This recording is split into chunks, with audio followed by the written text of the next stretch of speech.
¿Cómo están? Muy buenos días, bienvenidos. Día lunes 15 de septiembre y estamos comenzando Agenda Económica para abrir esta semana en vivo, por supuesto, 8 de la mañana con 2 minutos. Estamos listos para comenzar nuestra revisión de esta jornada en Agenda Económica M. Gracias por acompañarnos. Tenemos harta información para revisar junto a ustedes en una semana corta acá en nuestro país, pero bien noticiosa y focos de atención, sobre todo a nivel internacional, que vamos a estar comentando en minutos. Y tenemos, por supuesto, como cada lunes, nuestro bloque de Minería 360 para conocer noticias bien importantes del ámbito minero y una investigación también a propósito del debate presidencial y el desarrollo de esta industria, la más importante de nuestro país. Pero comenzamos, como siempre, con indicadores para esta jornada. El lunes 15 comienza con los siguientes indicadores a nivel nacional, recordando lo que ocurrió el viernes. Son esos antecedentes los que ustedes ya ven en pantalla. El precio del dólar, por un lado, llegando a los 954 pesos al cierre de la semana anterior. Tuvo un leve retroceso en la semana y llegó a estos números entonces, y así va a comenzar esta jornada, donde se esperan evidentemente pocas transacciones. No va a estar muy bullante, digamos, en estos 3 días el mercado financiero a nivel local. Por otro lado, el IPSA, que es el indicador selectivo de acciones de la Bolsa de Comercio, cayó 1,77% en el mercado accionario local, llegando a los 8.989 puntos. De nuevo debajo de los 9.000 puntos. Ya había roto esas barreras también la semana anterior. Bueno, lo volvió a hacer el viernes y ese va a ser el punto de partida entonces para una semana en la que se esperan, como decíamos, pocas transacciones. Esta semana va a ser más bien floja desde el punto de vista de los movimientos, porque es una semana corta en el contexto de fiestas patrias. Por otro lado, la UEF tendrá un valor el día de hoy de 39.485 pesos. No se mueve la unidad de fomento después de la última variación del IPC, que fue de 0%. Vamos ahora a los indicadores internacionales. Sigamos revisando otros números. 8 de la mañana con 4. Wall Street el día viernes cerró con retroceso, pero muy leve, casi neutro el movimiento del día viernes en general para el indicador de acciones de Estados Unidos, mientras que hubo números mixtos en los otros dos indicadores. A esta hora, en tanto, están en terreno positivo las acciones en Asia, donde en Japón hubo una alza de casi un punto porcentual, cerca de un cuarto de punto para China.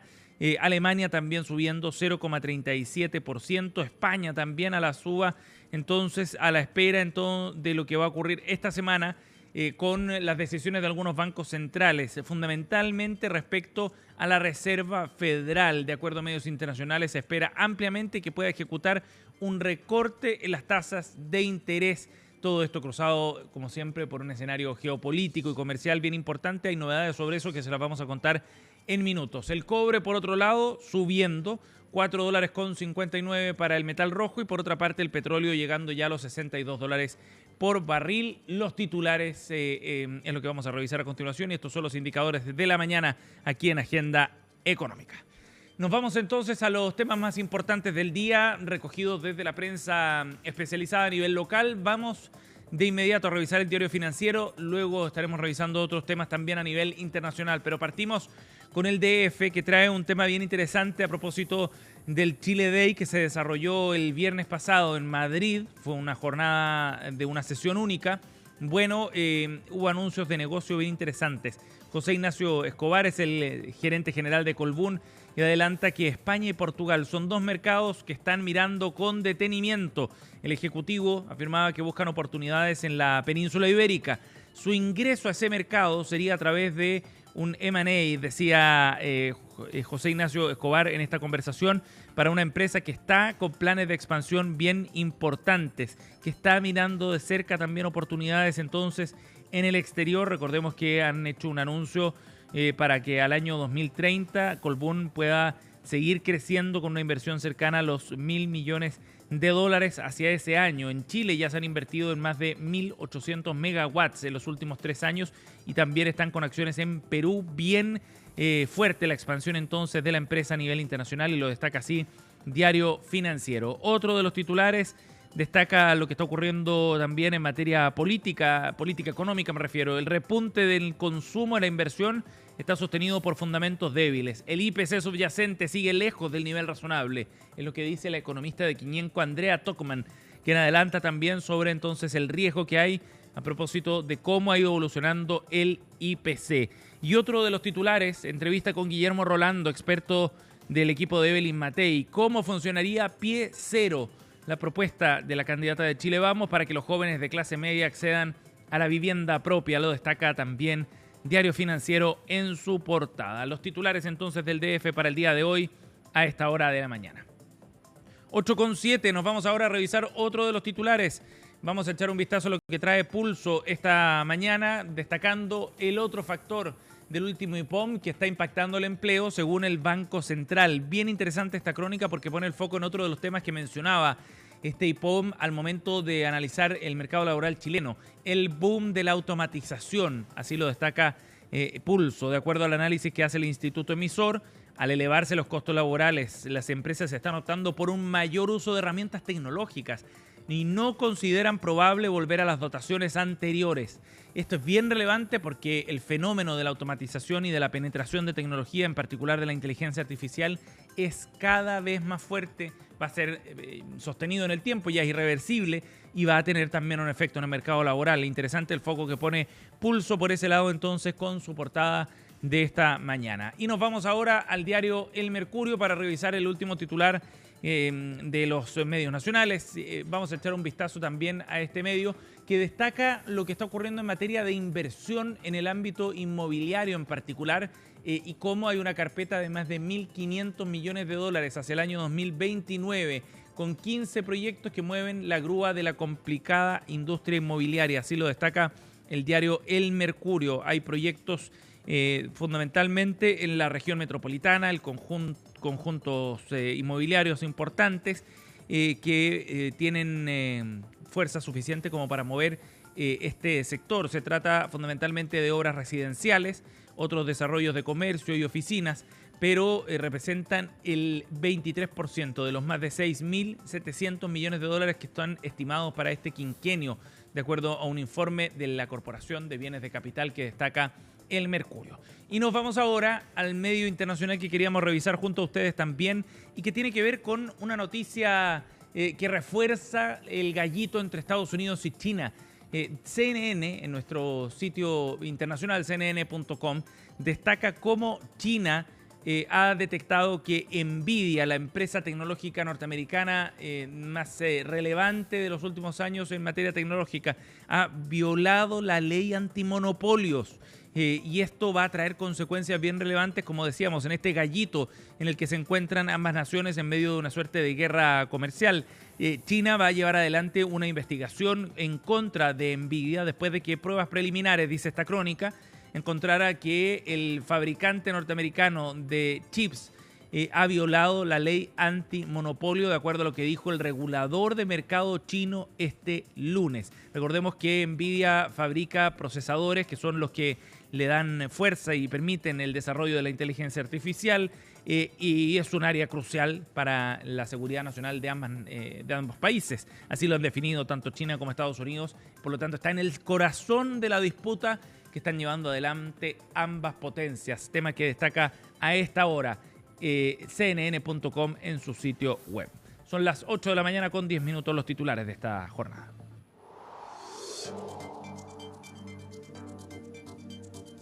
Bien, y esta mañana ha comenzado la segunda parte de la versión del Chile Day del segundo semestre. Recordemos que el viernes comenzó la parte europea de este encuentro público-privado que busca fomentar la inversión en nuestro país. Fue en Madrid y es desde este lunes y hasta mañana se desarrolla el evento en Londres. La enviada especial de CNN Chile, Pilar Gutiérrez, desde Londres nos va a contar los detalles de cómo ha comenzado esta jornada. ¿Cómo estás, Pili? Buenos días. Hola, Seba, ¿cómo estás? Muy buenos días. Claro, acá estamos instalados en el salón donde se va a realizar el Chile Day que comenzó esta mañana acá en Londres, ya es el mediodía, son cerca de las 12 y se ha desarrollado una mañana bien intensa Ujú. por aquí, con presentaciones como por ejemplo la del ministro de Hacienda, Nicolás Grau, que daba esta perspectiva de el escenario económico a nivel país, qué es lo que está ocurriendo en términos, por ejemplo, del crecimiento económico. Ha explicado también a los inversionistas extranjeros la situación fiscal que atraviesa el país y cómo se ha ido abordando esto, explicando, por ejemplo, el déficit que ocurrió el año pasado para entregar mayor certidumbre, como decías, a los inversionistas que también asisten a este encuentro, ya que el objetivo, como mencionabas, es principalmente fomentar la inversión y la llegada de capitales extranjeros también a Chile. Un encuentro aparte que batió récord, son más de 600 los inscritos para este evento, que incluso hicieron que se cerraran las inscripciones antes de tiempo por la alta convocatoria que generó entonces este Chile Day de Londres 2025, que es bien la continuación a lo que habíamos visto en el Chile Day de Madrid el viernes pasado. Muchos de los inversionistas y representantes también de empresas chilenas que estuvieron allí ahora se trasladaron a Londres, y hay otros, por supuesto, que se suman especialmente para esta versión. También al inicio de esta jornada se contó con las presentaciones, por ejemplo, de la embajadora de Chile en el Reino Unido, quien nos comentaba también la importancia que tiene este país para Chile en términos de crecimiento y de estrechar finalmente los lazos comerciales. Escuchemos qué era lo que nos comentaba. Bueno, Reino ¿Puedo Unido volver yo con la siempre Pili? ha sido un socio muy importante para Chile. Primero, porque el Reino Unido tiene capital para ir a invertir. Es decir, aquí, primero en minería, obviamente, tenemos el London Metal Exchange. Aquí es donde se transa, ¿verdad?, los minerales, particularmente nuestro cobre. Y además hay una cantidad de empresas británicas que operan en Chile, en distintas áreas de la economía, cobre, muy importante, y también se han abierto hoy día al tema de hidrógeno verde. Y por otra parte también el Reino Unido, siempre que es un hub de innovación. Bien interesante, Pili, lo que planteaba ahí la embajadora chilena en el Reino Unido, porque hay áreas que son de muchísimo interés para el Reino Unido en su política comercial, en su política de relaciones exteriores, de inversión también, no solo comercial, sino que también de inversión, en los que nuestro país está poniendo el foco muy fuerte. Temas que son estratégicos incluso para el mundo y que tienen que ver con la minería, como decía la propia embajadora, con recursos energéticos. O sea, hay una coincidencia, pareciera, no sé cómo lo ves tú, Pili, en el inicio de este Chile Day, una coincidencia de intereses estratégicos entre ambas naciones. Sí, así es, Seba. Y de hecho, muchos de los paneles también que están organizados para estos 2 días en los que se va a extender el Chile Day de Londres van precisamente orientados a esas temáticas. Por ejemplo, hoy va a haber un panel bien importante sobre el desarrollo de la minería en Chile con grandes representantes a nivel país de este sector, como es, por ejemplo, la presidenta de SQM, Gina Oquetó, también representantes de Río Tinto, incluso representantes de Anglo American que van a estar participando también ahí para dar la visión de cómo se sigue desarrollando este sector en Chile y el gran potencial que tiene hacia adelante. Es uno de los paneles también bien esperados por los asistentes al Chile Day en esta jornada. También van a seguir las exposiciones, por ejemplo, en este momento se desarrolla un panel en donde participa Solange Bernstein por parte de la Comisión para el Mercado Financiero, hablando de el potencial y el crecimiento hacia adelante del mercado de capitales en Chile, paneles también orientados a temas tecnológicos. Mañana un tema bien importante también que se va a estar discutiendo durante la mañana tiene que ver con la implementación de la reforma de pensiones, un tema al que también están bien atentos desde el extranjero para ver cómo va a evolucionar este tema y tener certezas por ese lado. Y también cerca del cierre mañana va a estar presentando la presidenta del Banco Central, Rosana Costa, con respecto a la situación económica y las proyecciones hacia adelante a nivel país. Y otro tema bien importante también que hemos conversado con algunos de los asistentes tiene que ver con que este es el debut también del ministro de Hacienda, Nicolás Grau, en la cartera. Ya hizo su primera presentación en Madrid, pero ahora, claro, se tiene que enfrentar entonces a los inversionistas acá en el Reino Unido, a los asistentes, para entregar entonces la mirada. Y pudimos también conversar con algunos de los asistentes sobre cómo han visto al ministro y las expectativas también que tienen para este Chile Day. Pasemos a escuchar precisamente lo que nos comentaba Oscar Cajún, que es gerente general de la Compañía Sudamericana de Vapores. Yo creo que el ministro hace un esfuerzo en comunicar, ¿cierto?, que Chile es un país serio desde el punto de vista institucional, que respecto a los déficits fiscales hay una estrategia de tratar de ponerlos bajo control, de que ha habido una intención de tener políticas sociales que sean sostenibles en el tiempo y que ha habido un ánimo, y yo diría sobre todo en la segunda etapa del gobierno, en el segundo año, de mayor diálogo con los sectores productivos.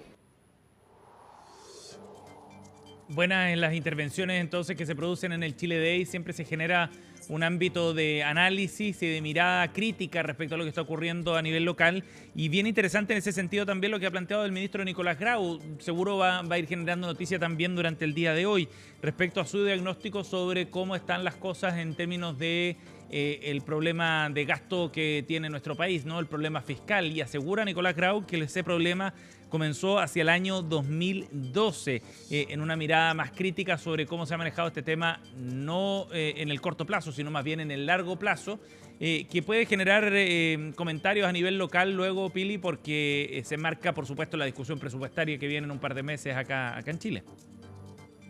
Y de hecho ahí en su presentación inicial durante esta mañana hizo un pequeño guiño a la tramitación de la Ley de Presupuesto 2026 que viene también hacia adelante, y en ese sentido decía que el gasto no va a crecer de manera descontrolada este año, sino que se va a intentar contener también lo más posible. Era parte también de lo que adelantaba, pero como decía Seba, vamos a seguir también muy atentos a cómo se siga desarrollando esta jornada, este primer día del Chile Day acá en Londres. Claro que sí, vamos a estar con eso y por supuesto esta tarde en Agenda Económica PM más detalles. Pilar Gutiérrez desde Londres en el Chile Day 2025 con esta información en vivo. Gracias, Pili, nos vemos.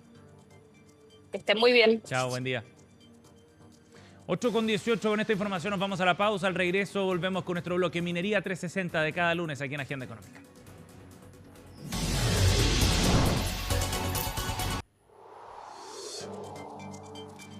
Ya estamos de vuelta, seguimos aquí en Agenda Económica AM y comienza nuestro bloque Minería 360 para revisar las informaciones más importantes de la industria nacional. Y vamos a comenzar de inmediato con las noticias que tienen que ver con la producción de cobre durante este primer semestre y las buenas novedades que trajeron los reportes tanto de Codelco y de Escondida. Ambas empresas aumentaron sus niveles de producción de cobre durante la primera parte del año. Sin embargo, otra mina tuvo una caída interanual bien relevante. Hablamos de Collahuasi, operada en conjunto por Anglo American y Glencore. 27,2% fue la caída para aquel yacimiento durante los primeros meses de 2025. Todo esto bien relevante considerando el interés nacional porque la producción vaya en aumento y porque también tiene repercusión desde el punto de vista fiscal. Según datos de Cochilco, Codelco aumentó un 6,4% su producción frente a igual mes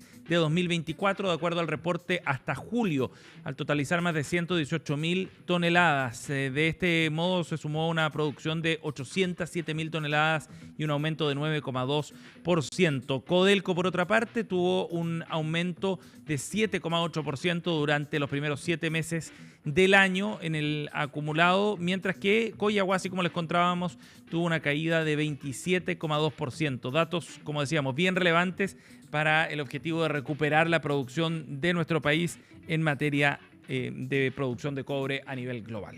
Y por otro lado, nos vamos a ir a otro tema para abordar los últimos antecedentes que ha puesto sobre la mesa Codelco respecto a la investigación que está desarrollando en El Teniente, en el yacimiento después del accidente, que recordemos dejó 6 personas fallecidas. Bueno, Codelco anunció ya al grupo internacional que va a realizar la evaluación a propósito de esta tragedia. Incluye también a una ex ministra, de acuerdo a lo comunicado. Recordemos que este fue uno de los primeros compromisos que asumió Codelco una vez que se conoció el accidente fatal. Y el grupo, que va a ser liderado por el australiano Mark Cuffitani, reconocido ejecutivo de la industria a nivel mundial, también incluye a Eduardo Bartolomeo, ejecutivo brasileño que tiene más de 3 décadas de experiencia en materia minera y de infraestructura, también a la exministra de Defensa Vivian Blanlot, y otro de los integrantes será el ingeniero en minas australiano Tony O'Neill. La evaluación internacional de expertos nos va a dar lineamientos para la nueva normalidad, no solo del Teniente, sino para toda la operación minera, decía el presidente del directorio de Codelco, Máximo Pacheco. 8:23, nos vamos a la entrevista de esta mañana aquí en Minería 360 en un contexto de carrera presidencial. Distintos sectores han hecho propuestas y también lo hace el sector minero con el objetivo de abordar los desafíos que tiene la industria minera a mediano y largo plazo. Vamos a conversar del trabajo que ha realizado CESCO, el Centro de Estudios para el Cobre, y para eso nos acompaña el director ejecutivo de esta entidad, Jorge Cantallops, en contacto esta mañana con CNN Chile. ¿Cómo está, Jorge? Buenos días. Sebastián, muchas gracias por estar con nosotros esta mañana. Bueno, el Centro de Estudios del Cobre y la Minería, CESCO, ha hecho este estudio que presenta propuestas a los candidatos presidenciales. Cuéntenos en qué consiste este documento primero, Jorge. Bueno, es parte del rol de CESCO. CESCO ha tenido ese rol de política pública y apuntamos a entregar propuestas que en nuestra medida apuntan a mejorar un poco lo que decías recién tú, el tema de la producción. Y el tema de la institucionalidad y el tema cómo aprovechamos esa cadena de valor. Nosotros planteamos 21 propuestas divididas en 3 ejes bastante conectados entre sí, es difícil separarlo, pero que apuntan a, en primer lugar, aumentar la producción. Proponemos fijar metas de producción. Como tenemos metas de producción en energía por la descarbonización, queremos hacer un símil en la producción de minera, con cobre, con litio, con hierro, con oro, incluso con otros minerales. O sea, vamos más allá del cobre. Y ver qué hay que hacer para aumentar esa producción y ver cómo aprovechamos esos aumentos de producción también para generar encadenamientos, sobre todo desde la mirada de los proveedores y desde la mirada de la innovación y el desarrollo. Jorge, ese es uno de los puntos centrales de la propuesta, el aumentar la producción. ¿De qué forma se puede conseguir eso? ¿Qué políticas públicas pueden ayudar a que las empresas efectivamente alcancen niveles de producción más altos? Hoy día, ¿cuáles son los nudos? Una de las variables que nosotros proponemos tiene que ver con la estabilidad tributaria. Y en eso apuntamos, eso un poquito más pensando en el corto y mediano plazo. También tiene implicancias de largo plazo, pero para enfocarnos un poco en la producción, nosotros proponemos que hacia al final de esta década estemos consolidados la producción de 6 millones de toneladas de cobre y hacia 10 años más tener 6 millones y medio al menos de producción de cobre, a lo mejor 1 millón de toneladas de litio. Y lo que pensamos es, en primer lugar, estabilidad tributaria. Creemos que hay un acuerdo de que hoy día tenemos una tasa razonable, incluso si uno la compara con otros distritos mineros ya puede ser una tasa alta, sobre todo para la gran minería, y que por lo tanto debiéramos estabilizarla. Yo creo que eso es la base. Después está una serie de temas que tienen que ver con fomentar la exploración, con información, con también incentivos tributarios a la exploración. Y también pensamos que desde el punto de vista ambiental hay que seguir trabajando en el tema de la agilidad en los procesos de obtención de permisos. De acuerdo. Sin duda ese es un tema. Hay una de las variables relevantes y muy importante para acelerar, concretar inversión que nos permita aumentar la producción. Eso yo diría, me atrevería a decir que son los más relevantes para los aumentos de producción. Hay otros que acompañan, un poco asociados a la institucionalidad. Sí, de acuerdo. Jorge, ahora, de todas maneras, esto supone como una especie de pacto político más amplio. Se lo pregunto porque la industria minera trabaja con plazos de desarrollo que son mucho más largos y que exceden probablemente también a cada gobierno. Es decir, no basta solamente con la voluntad y el acuerdo del gobierno de turno que comience a partir del próximo año. Efectivamente, Sebastián, yo creo que ahí hay un tema que tú planteas que es importante. Nosotros revisamos lo que están diciendo los candidatos, revisamos otras propuestas de otros sectores, de otros centros de estudio, de gremios, y hay un consenso en torno al tema tributario. De hecho, yo me atrevería a decir que particularmente los candidatos con mayor porcentaje en la encuesta algunos proponen mantener y otros proponen bajar. De partida no hay nadie proponiendo subir impuestos en este minuto de los candidatos que tienen mayor porcentaje en la encuesta. Pero nosotros pensamos que incluso el bajar puede ser complejo, toda vez que si hoy día lo bajas, en 4 años más se puede discutir volver a subir. Y creemos que la industria minera necesita estabilidad. Y cuando hablamos de estabilidad, no estamos hablando de 4 años, estamos hablando de al menos 20 años. Y por eso creemos que hoy en día es un momento de consensuar. No se mueve por 20 años ni para arriba ni para abajo. esencialmente por eso, porque Sí. Bueno, una baja podría generar nuevas disposiciones. Una de las candidatas ha planteado como una suerte de decreto de ley como el que existía hace un tiempo, que permitiera dar esa cierta estabilidad a inversiones que tienen plazos de retorno que son más largos, como es el caso de la minería. ¿Ustedes están pensando en una figura similar? Tal cual, muy parecido a lo que existía con el DL600. Hay una gran diferencia y es que nosotros lo ampliamos no solamente a inversión extranjera, a toda inversión que cumpla ciertos requisitos, no sé, de más de 100 millones de dólares. Ujú. Puede ser, eso es súper discutible, pero lo importante es el espíritu de ese nuevo instrumento. Y lo otro es que también lo proponemos como un seguro, en el sentido de que también para el Estado le entregue estabilidad, es decir, 20 años de estabilidad, ni hacia arriba ni hacia abajo, para este tipo de inversiones, que creemos que es tanto o más relevante que el monto. De acuerdo. Jorge, lo último, porque ya se nos va el tiempo. Sí. Respecto a la institucionalidad, también ustedes también hacen una propuesta por ese sentido, ¿no? Por un lado, la transformación productiva, la atracción de inversión y la institucionalidad minera. ¿A qué se refieren con esa nueva institucionalidad? ¿Qué es lo que se necesita?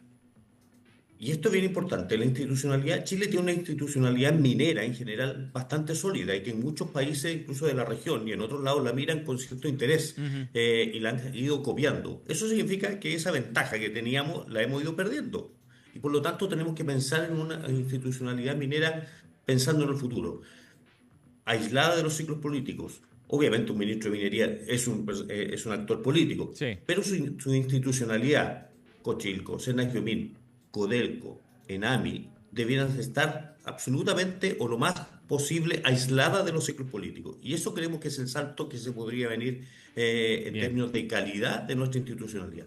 Jorge Cantayops, el director ejecutivo de Sesco, ha estado con nosotros para conocer más detalles de esta propuesta en época de carrera presidencial. Gracias por el contacto, Jorge, muy amable. Muchas gracias, Sebastián. Que tenga un buen día. 8:30, Bien. cerramos nuestro bloque Minería 360 de este lunes.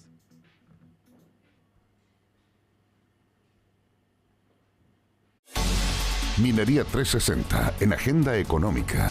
De esta forma estamos cerrando Agenda Económica. Muchas gracias por acompañarnos esta mañana, 8:31 minutos. Quédense en nuestra transmisión multiplataforma. Comenzamos en Chile Radio en unos minutos.